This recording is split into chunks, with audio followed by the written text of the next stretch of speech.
artist friends. Today we are going to be making some simple shaped tulips to help us celebrate spring.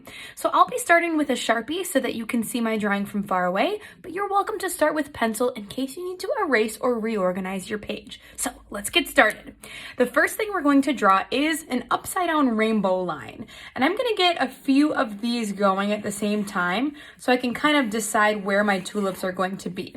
Notice that my rainbow lines or my U shapes are pretty long and skinny because I want these to really fill my page. I think that's probably going to be good, and I can show you how to make some little buds to your tulips later.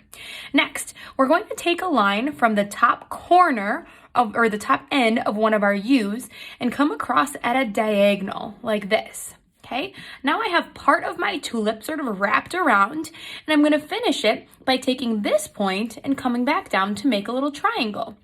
Then I can draw a point with a V, boop, right in the middle. Now, when you start the rest of your details on your tulips, you're welcome to change the direction of that initial diagonal. So here I'm going to start on the right end, come down to this part of my U. Then I go to the other top of my U, come down to make a triangle, and then I come up with a V on the inside. So I'll finish that for the rest of my tulips, and then I'm going to decide if there's anywhere else that I wanted to add some tulip buds. If you've ever looked outside at a tulip and you've seen one, you might notice that some aren't always growing and they start as little tulip buds.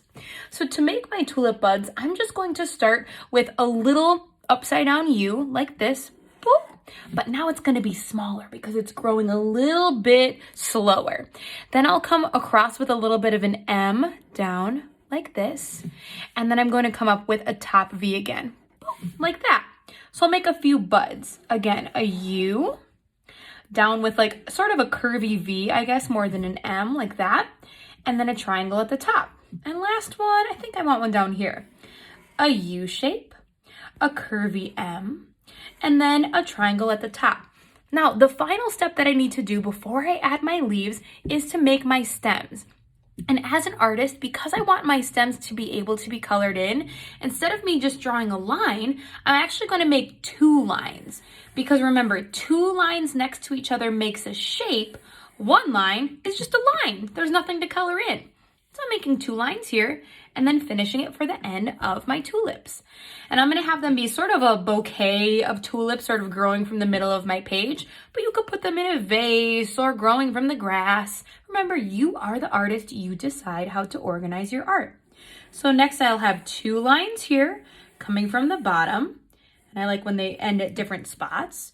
So here's another one, 1, 2, and again, as an artist, you might want to practice having your lines go in front or behind another tulip.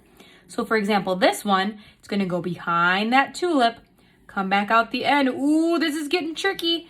And come back out to this other side. So notice how I didn't pick up my hand, but I slid my hand along my paper so that I wouldn't lose where my spot was, all while drawing. So do it again. Here we go, draw, slide that hand, draw, slide, draw, slide. So that can be a great way to try filling in an overlapping design if you're a little overwhelmed with how that's going to work. So now I'll finish this side here, draw and slide. I'm going to make this one have a short stem.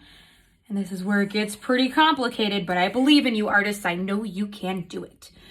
The next one here, I'll come down, two long lines, and these might be a little smaller because my buds are smaller little flowers and they don't have quite as thick of a stem. So two lines here. Now for tulip leaves tend to be kind of big compared to the flower. So they actually, if you think of a leaf like a big football shape, they tend to be a little bit longer since they go up to the top and can fill in my open spaces. So now I'm going to take my marker here, and again, you can start with your pencil if you'd like to start from the beginning and get it sort of laid out on your paper first before you actually trace with a bigger marker. But now I'm going to take my big long marker and come up at a gentle curve. Okay, so it's not super curved, just a little bit, and then come back down. If I have to overlap around something, you might want to do that now. Then I see here I want to add a leaf. Here's a nice big one. And this is a lot of overlapping lines, so some things I might be able to see sneaking out and some maybe not. Actually, I think I'm even gonna leave a little line in the middle to show where my leaves are.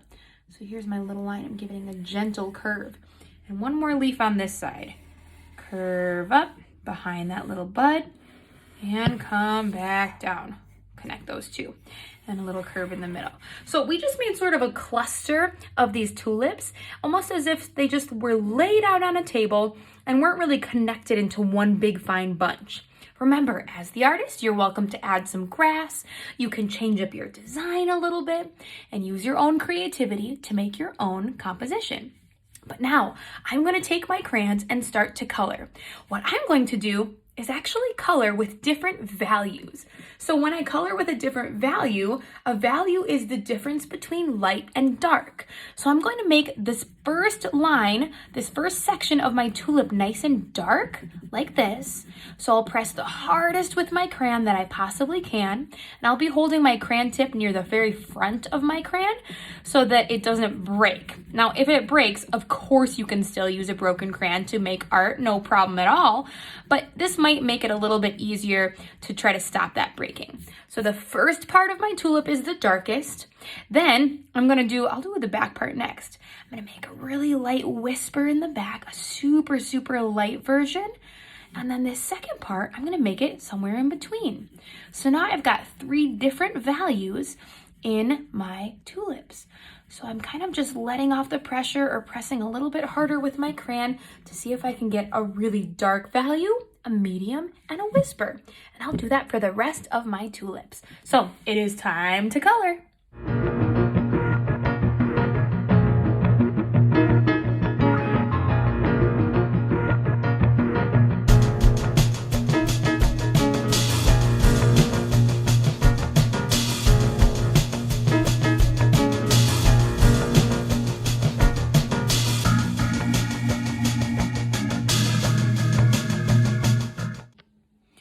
I certainly enjoyed coloring in my tulips with different values from darkest to lightest.